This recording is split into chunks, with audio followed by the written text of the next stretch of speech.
강혜신의 오늘의 미국.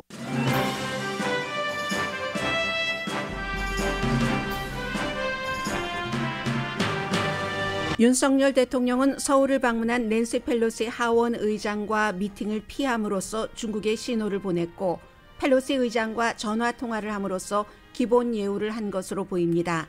한국을 포함해 세계는 중국의 대만 공격 방향을 주시하면서 신중한 반응을 합니다. 이미 시작된 중국의 대만 공격은 중국은 군사 경제적으로 맞춤형 공격을 하고 있습니다. 중국 발전에 필수적인 대만의 반도체 칩 분야에 대해서는 어떤 공격도 하지 않습니다. 미국과 중국은 직접적인 군사 대결을 피하려고 하지만 불가피한 사고를 우려하고, 대만은 머지않아 현실이 될 수 있는 중국의 군사 공격에 대한 대비책 세우기를 서두르게 됐습니다. 민주당의 정치 환경이 나아지고 있습니다.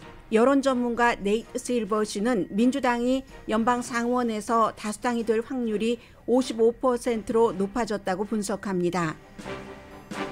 연방 상원은 핀란드와 스웨덴의 나토 가입을 압도적인 표 차이로 비준했습니다. 가솔린 값이 50일 연속 내려가서 텍사스주는 갤런당 3달러대고 모기지 이자율도 5% 아래대로 내려갔습니다. 샌디욱 초등학교 총격 사건이 지어낸 얘기라고 주장했던 알렉스 존스가 숨진 학생 부모에게 고소당해 재판받고 있습니다.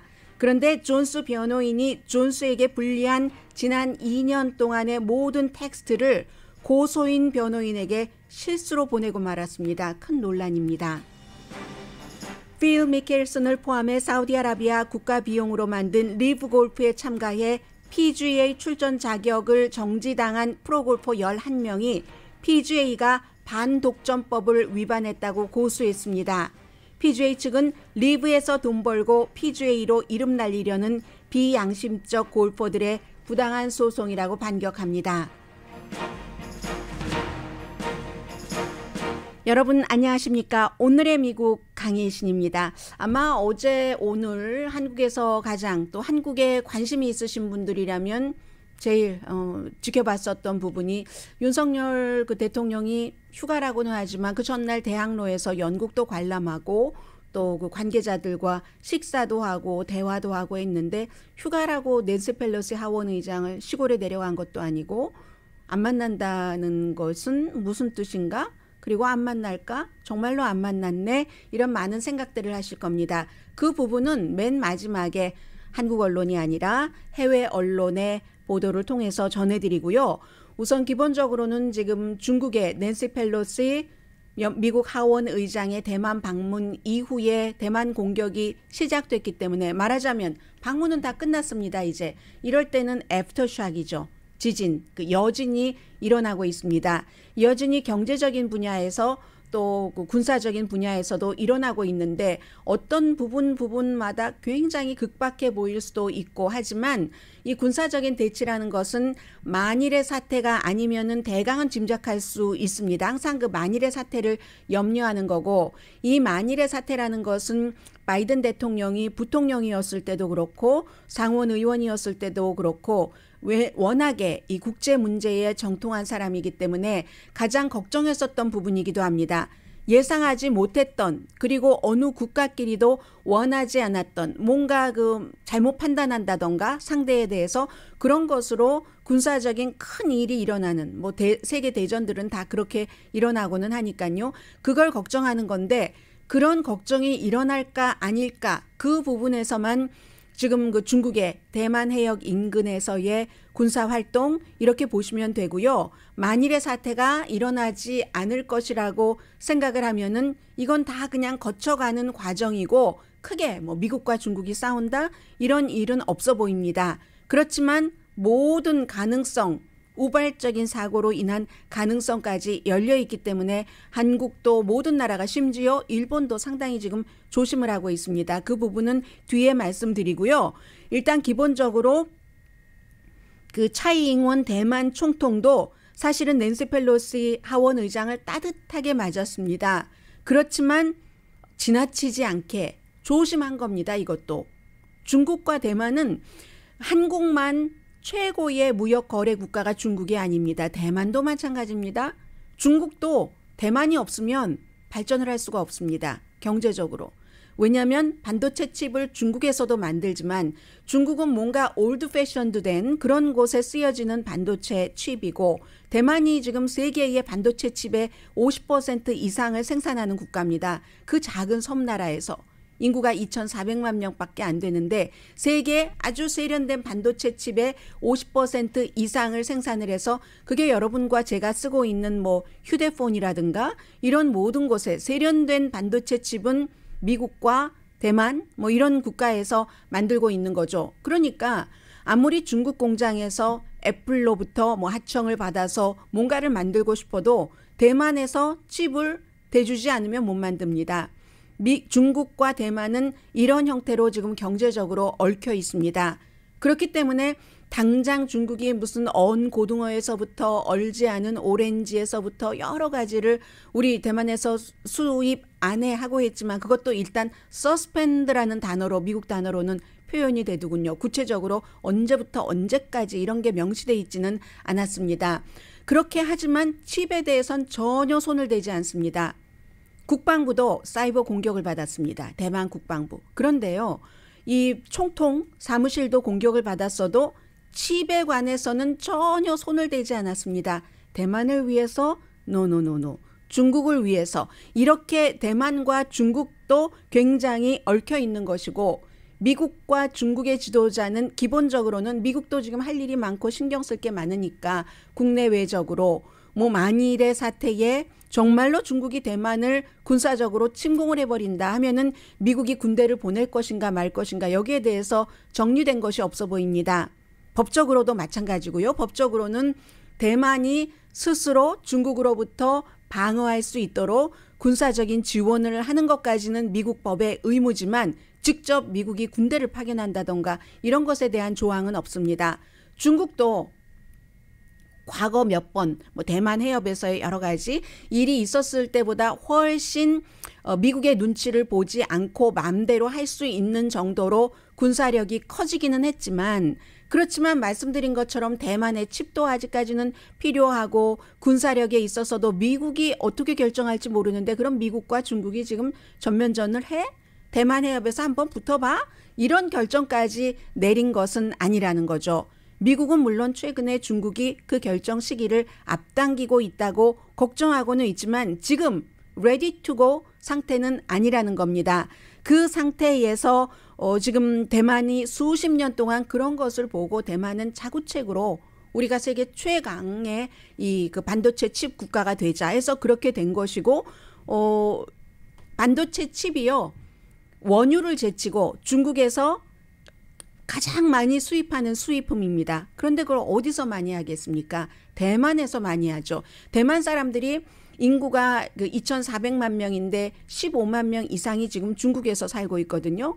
그 살고 있는 사람 가운데 상당 부분은 예를 들어서 삼성이라든가 SK 하이닉스 반도체 분야에서 일하던 사람이 중국에서 한 돈을 5배, 10배 더 준다고 하면 한국 회사를 떠나서 중국 회사로 가잖아요. 중국이 세련된 반도체 칩을 직접 개발하고 싶어서 그런 것과 마찬가지로 워낙에 대만이 지난 30년 동안 중국에 투자했던 돈이 뭐 한 2천만 달러 정도 된다고 하고 그런 형태로 갔다가 중국에서 잘 꼬드겨서 중국에 눌러 사는 그런 사람들도 15만 명, 거의 16만 명 정도는 되는 겁니다.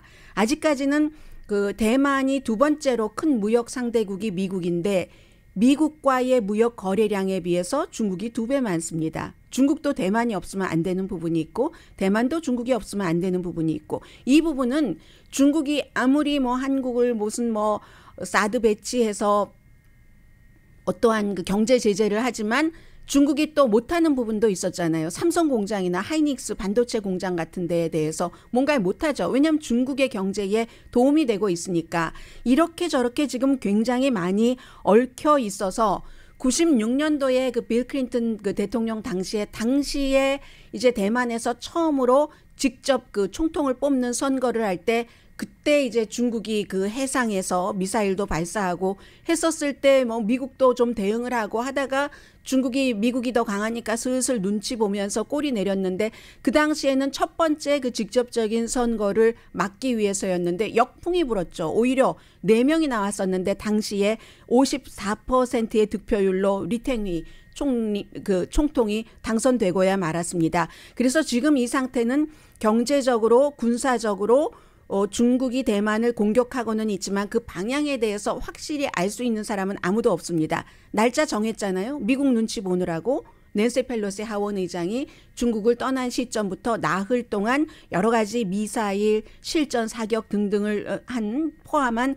포격 훈련, 그것도 아주 예민한 지역. 이게 어떻게 중국 곳도 아니고 국제도 아니고 여기 대만 해역이야 하는 그런 곳까지 가서, 그런데 원래 그렇게 가까이 가면 침공하는 측에서 마이너스죠. 움직이니까 여러 가지 전투력도 떨어지고 대비하고 방어하는 측에서 좀 이득인 것도 있고, 아무튼 제일 지금으로서 중요한 것은 예측 불허한 군사 충돌, 대만도 중국도 미국도 원치 않는 군사 충돌이 불의의 사고로 일어날 수 있는가 없는가, 이런 사고는 일어나지 않는 확률이 훨씬 많은 것은 사실이고요.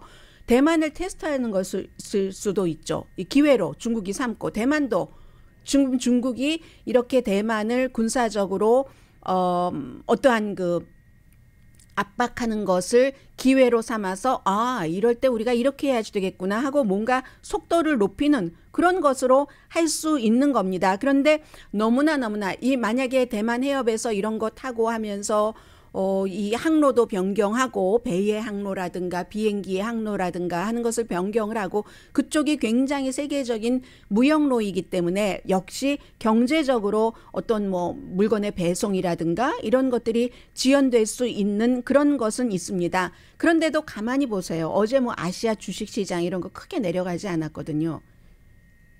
정말 불발적인 사고로 인한 군사 충돌은 일어나지 않을 것으로 전문가들은 그렇게 훨씬 더 많이 보고 있는 겁니다. 그래서 만약에 이게 사실상의 대만에 대한 봉쇄로 바뀐다면, 지금 중국이 대만 해역 인근에서 군사 활동하는 것이, 그때는 미국이 결정을 해야지 되죠. 미국이 이제 전략적인 모호함을 넘어서 정말 어떤 군사적으로 개입을 하는가, 이런 것을 결정을 해야지 되고, 미국은 지금 결정하고 싶지 않고 지금 상황에 중국도 그걸 모르고, 그러니까 G7 국가에서 항상 이런 일이 있을 때 남북한 문제가 있고 북한과 미국이 대치할 때 세계에서는 말합니다. 미국과 북한, 남한을 향해서 중국이 자주 얘기했었던 거죠. 전부 각자의 입장에서 침착하게 대화로 문제를 풀어라. 지금 중국과 대만 상황에 대해서 G7 국가들이 그렇게 하고 있습니다. 물론 이렇게 뭐 대만을 침공하는 것 자체를, 침공하는 것처럼 보이는 자체를 서구 민주주의 국가들이 좋아하지는 않지만 그렇습니다. 그래서 얼마나 걱정할 정도인가. China at Crisis Group의 그 시니어 분석가인 아만다 히시아노 씨, 진지하게 받아들여야지 되기는 하지만 놀랄 정도는 아니다. 이 정도 여지는 예상을 하고 있었다는 거고요. 미국도 중국도 두 번째 말씀드립니다만 세 번째인가요? 전쟁으로 확대되는 것을 지금으로서는 원치 않으니까, 미국이 러시아와 지금 저 먼 곳에서 전쟁을 하고 있는데 핵을 가진 또 다른 국가와 어떻게 또 전쟁을 하겠습니까? 중국도 이 미국의 그 군사력에 아직까지는 못 미치니까, 물론 이제 미국이 그쪽으로 보낼 수 있는 군사력에는 중국보다는 한계가 있는 것도 사실이지만, 어쨌든 중국도 이게 그 준비가 돼 있다는 건 아니기 때문에 이 같은 군사적인 충돌에서는 승자가 없다는 거죠. 그렇기 때문에 전문가들이, 그리고 경제적으로도 너무 통합돼 있고 중국이 대만에 그 칩이 필요하지 않을 정도로 완전히 세련된 반도체 칩을 만드는 국가가 돼버린 것도 아니고, 그렇기 때문에, 그리고 그렇게 될 경우 전부 그쪽 지역의 경제도 굉장히 파손되니까 중국도 함부로 할 수 없는 겁니다. 세계의 반응을 보면은 한국은 평화와 안정을 위한 대화를 하기를 촉구한다. 한국의 공식적인 입장입니다. 일본은 일본도 마찬가지로 중국이 이렇게 군사훈련을 하는 것을 우리 우려한다고 불만도 합니다. 왜냐하면 그 배타적 경제 수역 그 근처가 포함이 되기 때문에 그럼에도 불구하고 역시 대화로 이 문제 긴장을 풀어야지 된다 하는 입장 확인했고요. 호주 대만 해협의 평화와 안정을 위해서 파트너들과 우리 국가도 할 수 있는 모든 협력을 할 것이다. 뉴질랜드 이 저시다 아던 그 총리도 펠로시 의장의 방문에 대해서 이 대만 방문에 대해서 논평을 좀 잘 안 하려고 합니다. 여러 가지 중국도 생각하는 거예요. 다만 외교와 대화로서 문제를 풀어야지 된다.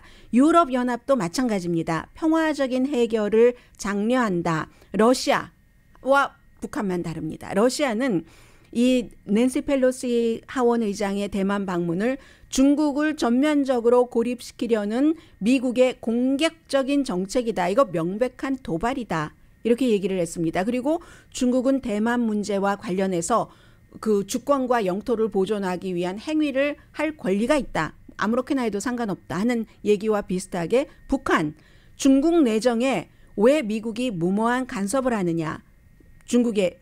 북한의 그 많은 관영 매체 전부 이렇게 얘기를 했고요. 우리는 중국을 전적으로 지지한다. 여기서 한국 사람들은 북한을 봐야 되는 거죠. 이 소용돌이가 지금 나흘로 군사활동을 예정을 해놨지만 더 길어지고 만일에 그 심각한 사태가 벌어진다면 이때를 틈타서 북한이 지금 뭐 미사일 발사를 한다던가 그렇게 되는 경우는 중국을 도와주게 되는 거니까 그것도 지금 한국으로서는 봐야지 되는 문제입니다. 이 상황에 윤석열 대통령이 낸시 펠로시 하원 의장을 만나는 게 옳았는가 여기에 대해서는 의견이 다를 수 있겠으나 윤석열 대통령이 휴가였기 때문에 못 만났다. 이건 아니고 휴가이긴 했지만 안 만난 게 맞는 거죠.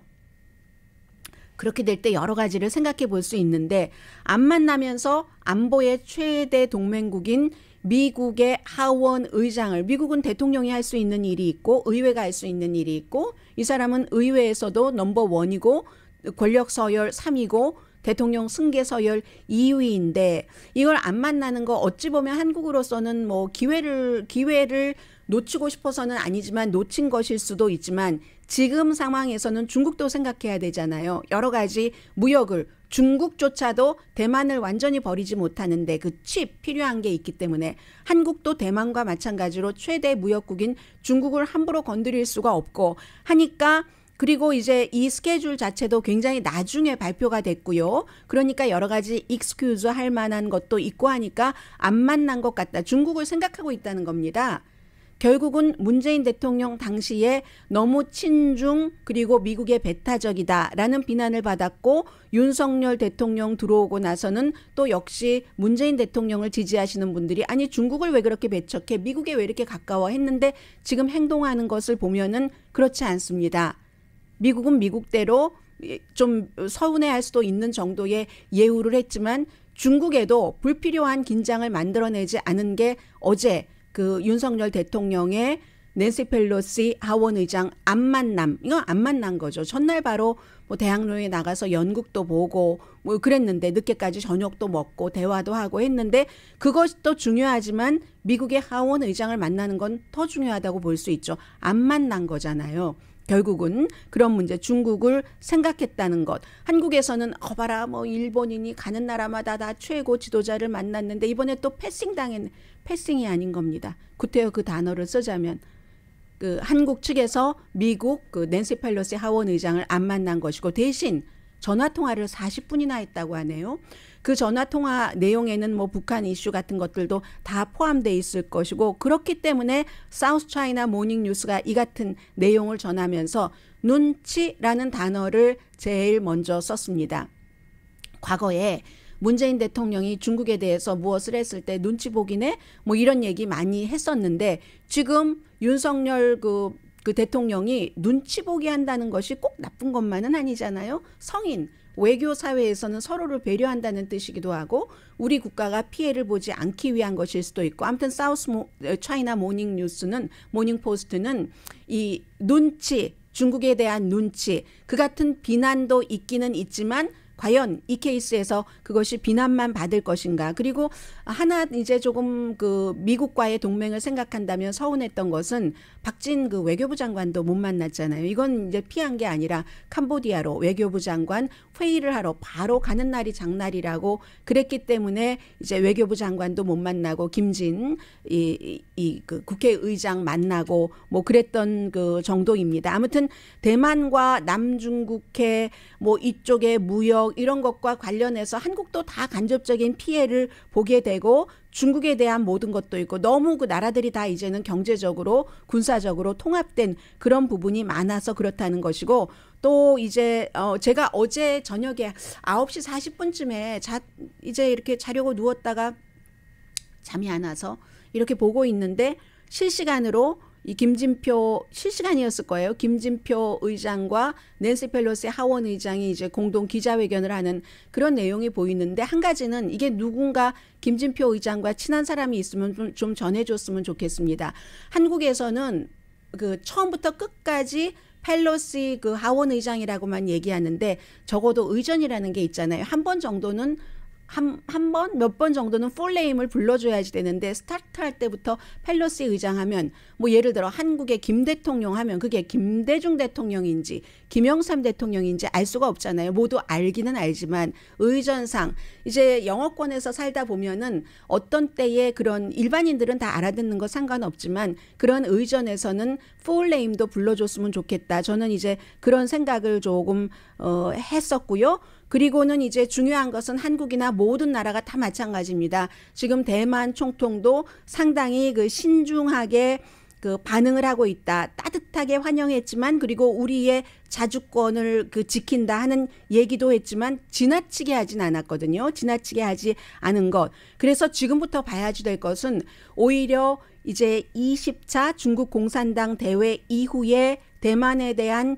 침공 가능성이 급격히 높아질 수 있다는 것. 그럼 대만은 국방 전체를 제고해야지 되고 그리고 엊그제 계속 말씀드린 것처럼 이럴 때 정말 기동력 있고 탄력이 있고 그 중국의 거대한 군대를 움직이게 하는데 꽉 잡을 만한 그런 그 어떤 그 분산 그 군사적인 이력 같은 이런 것을 뒷받침할 수 있는 무기와 훈련 같은 것을 해야지 되겠다. 오히려 대만은 대만 인근 해역에 그 중국군이 있을 때 훨씬 그 이점이잖아요. 방어적인 그 이점이 있죠. 그 이동하면서 침공하는 측에서는 이동할 때의 그 제한적인 것도 있고 여러 가지가 있으니까 아마 대만이 이런 것을 강조를 해놓으면 중국도 침공하려고 하다가 주춤할 수도 있죠. 승리하기 가능성이 낮아지면은 그렇지 않고 이런 뜻에서 핵무기와 마찬가지로 어떤 국가가 군사적으로 무장을 한다는 것은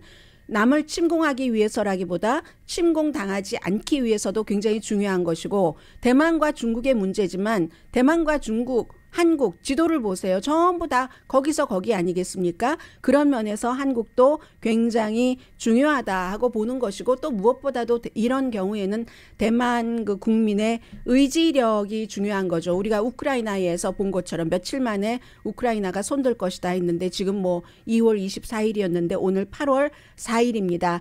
이런 것이 어찌 보면 낸시 펠로시 하원 의장이 무모한 대만 방문을 했다라고 지적하는 사람들도 많고 본인의 레가시를 위해서 그랬다 하고 비난하는 사람들도 많지만 대만에는 조금 더 클리어하게 준비를 할 수 있는 대만이 준비를 해서 중국과 대만이 전쟁을 치르지 않는다면 어느 나라에서 일어날 수 있는 가능성이 있는 전쟁이 멈춰진다면 세계에 좋은 것이라는 것은 공통적인 의견이라고 생각합니다.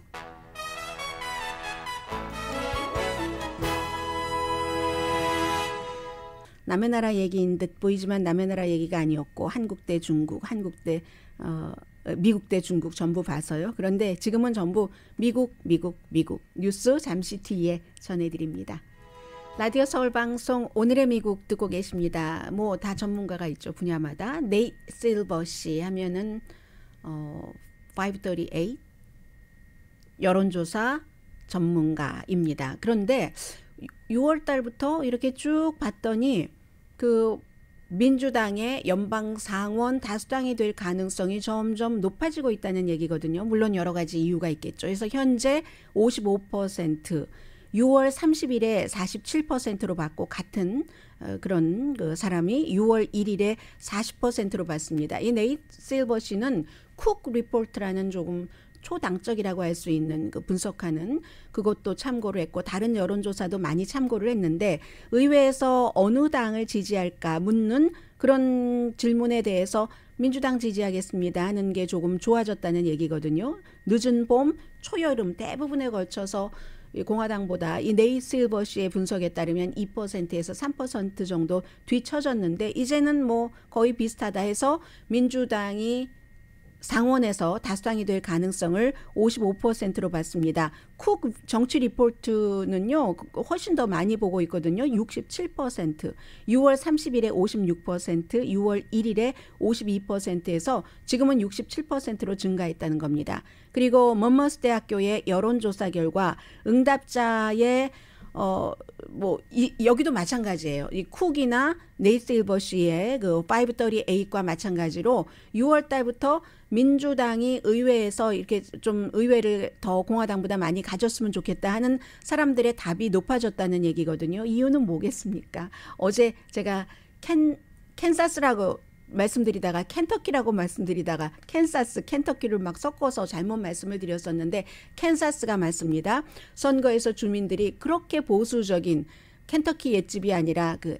해바라기가 그 플라워인 캔사스 그렇게 보수적인 곳에서도 완전히 그 낙태에 대해서 개인의 권리지 하는 형태로 투표를 했잖아요. 그렇게 연방 대법원의 낙태 판결이 영향을 미친 거고요.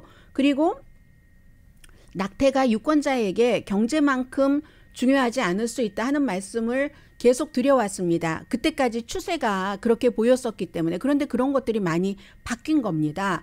바뀌어서 얼마 전에 그 USA Today 여론조사에서는 낙태가 유권자들에게 두 번째로 강한 그런 이슈가 됐거든요. 그만큼 이건 그쪽에서 캠페인을 잘했다는 겁니다. 낙태 찬성, 낙태 반대가 아니라 개인의 권한에 대통령이 아니라 국가가 관여를 해? 그리고도 개인의 사생활도 그건 침대 문제잖아.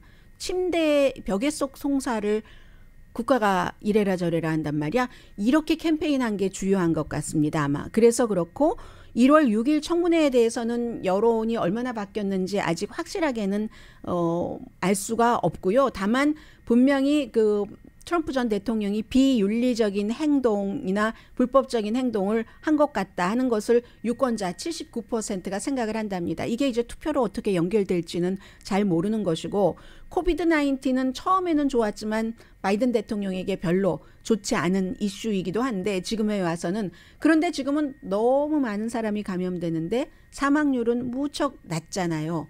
어느 정도 백신 접종을 했고 자연적인 면역이 생겼기 때문에 그리고 경제 뉴스 물론 민주당에 좋지 않습니다. 이미 많은 그 미국 사람들은 미국이 경제 침체에 들어갔다고 생각을 하는데 물론 경기 침체에 대해서 공식적으로 선언을 해줘야지 되는 기구가 경기 침체다라고 선언하지는 않았지만 그렇지만 지금 눈에 띄게 좋아지는 지표들이 있잖아요. 잠시 뒤에도 말씀드리겠습니다마는 주식시장은 지난 한 달 동안 정말 좋았습니다. 정말 신나셨죠? 투자하셨던 분들.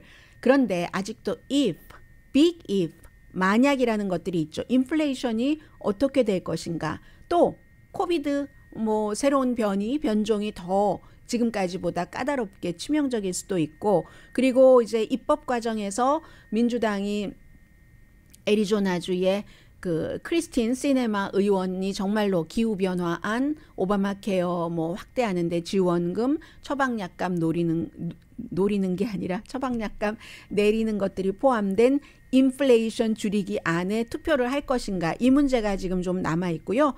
그렇습니다. 그리고 낙태 문제 같은 것이 또 1월 6일 청문회 같은 것이 의사당 폭동 사건 이게 11월까지 쭉 끌고 가지 못할 수도 있습니다. 그래서 변수는 남아 있지만 또 하나가 바이든 대통령의 지지율이 굉장히 낮다는 것 이것도 그 변수이기는 합니다만은 현재로서는 하원은 아니고 상원은 민주당이 다수당을 장악할 확률이 장악은 아니네요. 이때는 55% 있다 말씀드립니다. 그리고 다른 나라에서도 다 마찬가지로 스웨덴과 핀란드가 나토에 가입하는 것, 이것은 이제 그 국회 의회에서 비준을 해줘야지 되는데, 미국은요 어제 초당적인 게 요즘 너무 많습니다. 이걸 싫어하는 거예요, 공화당이. 그런데 공화당이 초당적으로 해주고 싶지 않아도, 무엇이든지 해주고 싶지 않아도 해주지 않을 수가 없는 일이 이렇게 발생을 하는 겁니다. 어떻게 스웨덴과 핀란드를 그 나토 가입을 인준을 안 해줄 수가 없잖아요. 러시아와 간접적인 전쟁을 하고 있는 이참에. 그래서 어제 찬성 95대 반대 1로, 나머지는 뭐 또 투표하지 않은 사람들이 있겠죠. 어떠한 사정으로. 그래도 어차피 결론은 같으니까. 그래서 통과를 시켰습니다. 이 정도는 공화 민주 모두 초당적으로 지지했다는 것이고, 여기서 역시 국내 문제에서는 열심히 싸우지만, 어제 그 플로리다가 지역구인 마르코 루비오 연방 상원의원이 얘기한 것처럼, 중국에 대고한 것처럼, 우리가 국내에서는 민주공화가 갈리지만 국제적인 이슈에서는 모두 다 애국자다 하는 게 여기서 나오는 겁니다. 해서 당연히 뭐 그 상원에 그 척 슈머 그 민주당 의원도 얘기를 했고, 미치 매코넬 공화당 상원 원내대표도 얘기를 했는데, 아니 도대체 여기에 반대하지 않은 사람의 그 이유가 타당했으면 좋겠다 하는 얘기를 했고, 아주 초당적인 지지를 받을 가치가 있는, 이건 국가안보지라고 얘기를 했습니다. 공화당의 연방 그 상원 의원이요. 그 다음에 그 비준 절차는 바이든 대통령 서명하는 건데 당연히 그 서명을 하죠. 그래서 반대한 사람이 누구냐면요, 항상 이런 때 딱 돌출적인 그런 독단적인 그런 것을 하는 사람들이 대체적으로 좀 극단적인 그 생각과 어떠한 결론을 지금까지 보여줬던 사람이 많습니다. 조시 하울리예요. 유일하게 노라고 했는데, 조시 하울리가 1월 6일 의사당 사건 때 거기서 막 시위하는 사람들 향해서 막 손 흔들고, 그리고 그 사진 찍어서 자신의 머그에 딱 올려서 막 그것도 팔고 그랬던 그 조시 하울리 연방 그 상원 의원입니다. 그래서 이제 이런 문제를 보면은 국제적인 문제에 대해서는 굉장히 어느 국가나 마찬가지죠. 단결을 하죠. 마르코 루비오 그 플로리다주 상원 의원이 얘기를 한 것처럼. 그리고 이러한 그 국제적인 이슈로 국내를 단결시키는 것은 민주적인 지도자나 독재자나 다 하는 겁니다. 정치인이라면은 정도의 그 어떠한 그 레드라인을 넘느냐 넘지 않느냐의 문제지, 다 하고 있는데, 이게 바로 시진핑 중국 국가주석이 대만 문제를 아주 그 민족적인 애국적인 것으로 해서 막 그 하려고 하는 것이고, 그리고 또 안 할 때, 어떤 때는 눈치 보면서 안 하다가 망하는 경우도 있습니다. 정치적으로, 부분적으로. 그러니까 길게는 또 역사가 판단을 하고 역사가 또 다른 것을 반전시켜주기도 하지만, 가장 가까이 미국적으로는 민주당 두 대통령이 그로써 망했죠. 빌 클린턴 전 대통령이, 이것은 클린턴이 망했다기보다는 다른 나라에 영향을 끼쳤는데, 빌 클린턴 전 대통령이 모니카 르윈스키와의 뭐 파란색 드레스에 뭐가 묻었네 안 묻었네 하고 막 그런 일이 있었을 때, 매들린 올브라이트 국무장관이 북한을 방문을 했고, 그리고 빌 클린턴 대통령도 처음 방문하는가 막 이렇게 막 하다가 이 사건을 이용한다고 할까봐 버렸잖아요. 그런 기회를 버려서 참 그 한반도에서는 아쉬워했었던 적이 있고, 그리고 역시 민주당의 대통령인 버락 오바마 전 대통령이 러시아가 미국 선거에 첫 번째 그 트럼프가 나왔을 때 그때 개입한다는 너무나 강한 증거가 있고, 그랬음에도 불구하고 직접적으로 국제적인 회의에서 이 블라디미르 푸틴에게 만나서 얘기를 했기 때문에, 그 정도로 한 나라의 지도자가 한 나라의 지도자에게 말했으면 알아서 멈추겠지라고 생각을 했었는데도 멈추지 않았는데, 그런데 이걸 오해받을까 봐도 본인이 열심히 지나치다 싶을 정도로 힐러리 클린턴을 홍보하고 다녔잖아요. 오바마 대통령이 대통령 당시에 임기 마지막에. 그랬기 때문에 오해받고 할까 봐 여러 가지를 그 더한 조치를 취하지 못했었던 것. 그래서 이 민주당으로서는, 오바마 대통령으로서는 정권을 상상할 수 없었던 그 트럼프에게 뺏겼고, 트럼프가 되리라고 생각을 안 했었던 거죠.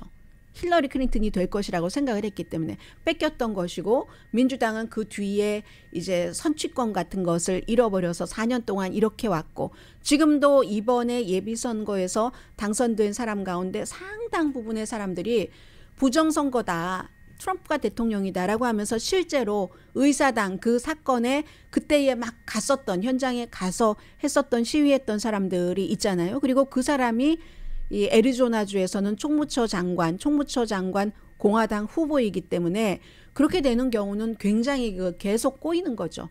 미국의 이 시스템이 그래도 단단히 살아있기 때문에 이 정도이긴 합니다만은 그런 점들이 있습니다. 그래서 때로는 정치인들은 어떤 그 여러 가지 그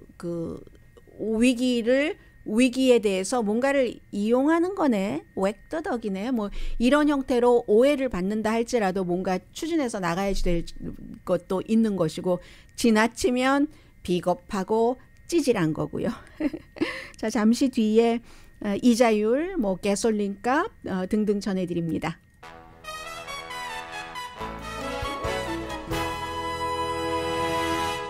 라디오 서울 방송 오늘의 미국 듣고 계십니다. 어떤 분이 재밌습니다 하는데 네, 저 이 시간이 재미있게 들리신다는 소리가 제일 좋습니다. 재미있고 의미가 있으면 최고로 좋은 거고 둘 중에 하나는 해야죠. 적어도 의미가 있든가 재미가 있던가 재미가 더 좋아요.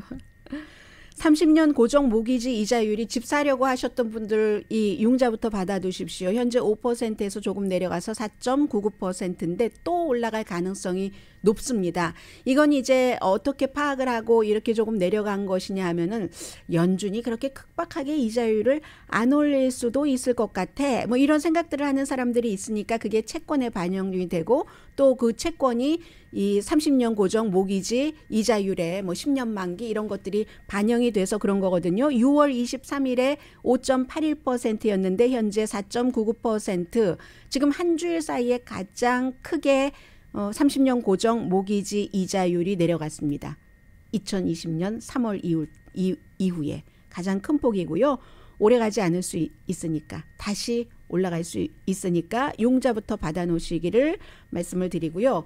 그리고 이 가솔린 값도 50일 연속 하락해서 일반 그 가솔린이 전국 평균이 4달러 16센트 6월 15일이 최고였습니다. 그때 이제 5달러가 조금 넘었었는데 그때보다 이제 17%가 내려간 것이고 이건 전 세계적으로 수요가 감소해서 이런 일이 일어나는 겁니다. 오늘 아침에 어떤 뭐 한국 뉴스 보니까 뭐 바이든 대통령이 그 뭐 사우디아라비아 가서 뭐 좀 늘려달라고 했는데 조금밖에 뭐 10%인가 밖에 안 늘려서 이건 뭐 모욕이다 이런 표현들도 있고 하던데 그건 그 해설이 조금 그 적절하진 않은 것 같습니다. 그때는 정말 고점이었을 때고 지금은 너무 수요가 줄어드는데 너무 많이 생산을 하면 손해보고 생산을 하겠어요? 뭐 미국과 약속했다고 미국도 그걸 원하지는 않고 그래서 지금 이제 수요가 많이 여러 가지 이유로 줄어들어서 텍사스는 평균 갤런당 3달러 64센트, 캘리포니아주는 아직도 5달러 56센트. 이건 이제 바이든 대통령에게 좀 좋은 거죠. 본인이 당장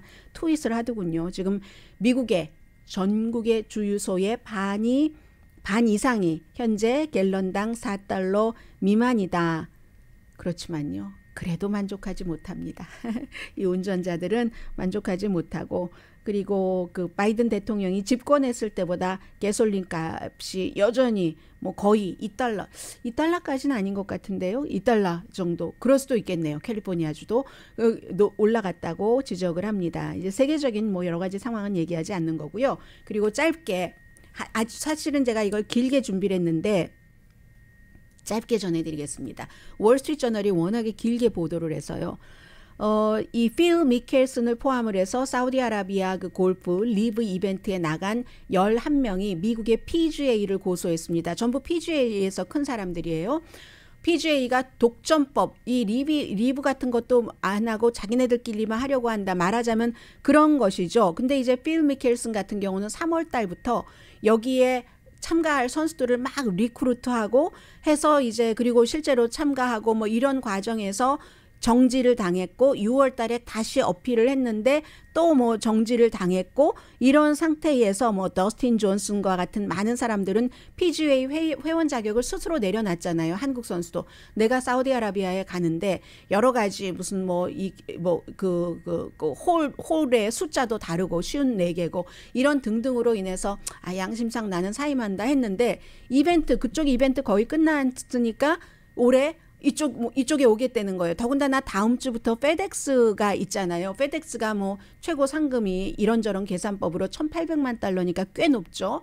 그러니까 이거 나가겠다 하고 원래 리브에 나가기 전에 그 자격증을 받아놓은 선수들은 지금 급하게 우리 나가게 해달라. 새 선수는 이제 그런 형태로 지금 뭐 주장을 하고 있거든요. 그랬더니 PGA는 원래 우리와의 계약에 우리의 허락 없이 다른데 뭐 어디 간다던가 하면 계약 조건 위반이다라고 얘기를 했고, 그렇지만 법무부는 이게 독점법 위반인가 아닌가 하는 것을 조사를 하고요. PGA는 리브가 사우디의 국가의 돈이 들어간 거기 때문에 우리가 이건 도대체 경쟁이 되질 않는다. 국가가 이미지를 고치려고 돈을 그렇게 부었는데 우리가 어떻게 그걸 따라갈 수가 없다.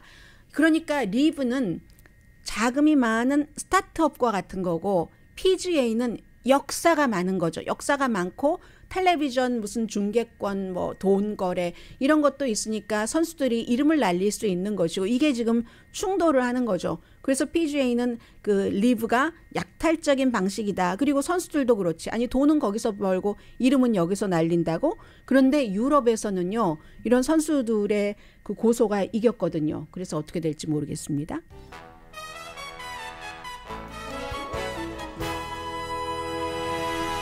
또 말 빨리 해야지 되는데 어쩌죠. 오늘의 미국 듣고 계십니다. 알렉스 존스라는 사람, 이분의 얘기를 전해드리지 않으려고 하다가 이거는 좀 특이하네 해서 전해드리는데, 워낙에 음모론자고 팟캐스트, 미국에서 세계적으로 거의 제일 유명한 팟캐스트인데 음모론을 너무 많이 퍼뜨리다가 샌디훅 초등학교에서 어린아이들이 총격 사건으로 뭐 20명 숨지고 성인이 6명 숨졌는데도 그것도 가짜라고, 누워있는 사람들이 다 배우라고. 그럼 왜 그렇게 배우를 하면서 그런 일을 했는가? 부모들이 총기 규제를 하기 위해서 다 그런 형태로 가짜로 했다 해서 결국은 아이를 잃은 부모님들이 적어도 9가정이 고소를 해서 명예훼손 혐의로, 그래서 재판을 받고 있는데, 재판 과정에서는 또 뭔가 내가 이런 지금 말씀드렸던 이런 주장을 텍스트 같은 것으로 누구에게 보낸 적이 없다 이렇게 주장을 하다가, 그런데 이 알렉스 존스의 변호인이 실수로 극우 우파 그룹에게 보낸다는 것이 지난 2년 동안에 이 알렉스 존스의 전화기 텍스트 메시지를 전부 고소한 부모님들의 변호팀으로 보내버린 겁니다. 실수로요. 그러니까 거기서 얼마나 많은 일들이 나오겠습니까? 이 부모님들은 알렉스 존스가 그렇게 얘기를 해서 살해 위협도 굉장히 많이 당했고 괴롭힘 같은 것, 그리고 아이들을 잃었잖아요. 1억 5천만 달러 손해배상을 했는데, 아니 살다 보니까 이런 일도 있네요. 네, 오늘 아침에 지금 선고가 나왔는데, 왜 러시아에 본인이 원래 애리조나에 있을 때는 좀 치료약으로 처방전도 받았다고 하고, 마리화나 그것을 러시아의 그 무슨 뭐 카트리지 같은 것을 가져갔다가 의도한 건 아니다라고 시인은 했는데 결국은 러시아에서 최고 형량에 거의 가까운 10년인데 9년 5개월 선고를 받았고 100만 루블 또는 16만 7천 달러 벌금형도 받았습니다. 그런데 제가 말씀드리고 싶은 것은 지금 이 케이스가 러시아인과 이 미국인들을 서로 바꾸는 것을 협상을 했었잖아요. 백악관, 국무장관 전부. 이게 끝이 아니다. 최악의 상황을 러시아도 만들어 놓고, 그리고 또 러시아에서 요구하는 게 있겠죠. 인생이잖아요. 그게. 강혜신이었습니다.